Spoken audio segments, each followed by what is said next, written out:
দেখেন বিদেশিরা চাইলে কি না করতে পারে। হাই কমান্ডের ফ্লাশ বক্স ভেঙে যাওয়ার পর প্লাস্টিকের পানির একটা ফিল্টার বক্স কেটে ভালো করে গ্রাইন্ডিং মেশিন দিয়ে কেটে ফেললো। তারপর বাকি অংশটা দেখেন। এখন এটাকে ফ্লাশ বক্স বানিয়ে ফেলবে।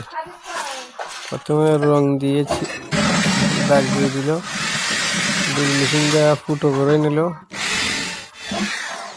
এই দেখেন,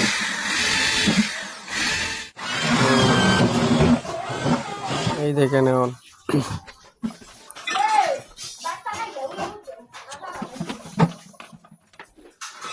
কাম সারছে।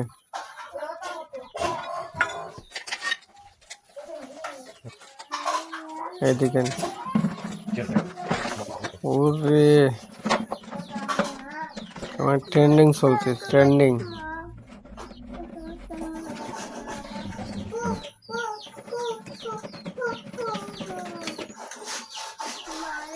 এখন একটা সেলাই রেঞ্জ দিয়ে টাইট দিয়ে দিবে।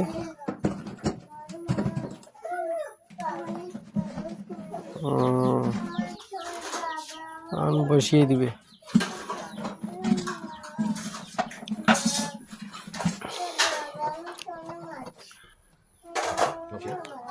দেখলেন তো, রং দিয়ে দিবে, স্প্রে রং দিয়ে সাদা করে ফেলবে। উপরের অংশটাও স্প্রে রং দিয়ে সাদা করে ফেলবে। রং করা শেষ, পানির কানেকশন দিয়ে দিল। পানি ঢুকলো, সব ওকে, সেম টু সেম। অনেক সুন্দর করে একটি ফ্লাশ বক্স বানিয়ে ফেললো। কি বললে ভাই, এটা বাঙালি না, এটা বিদেশি।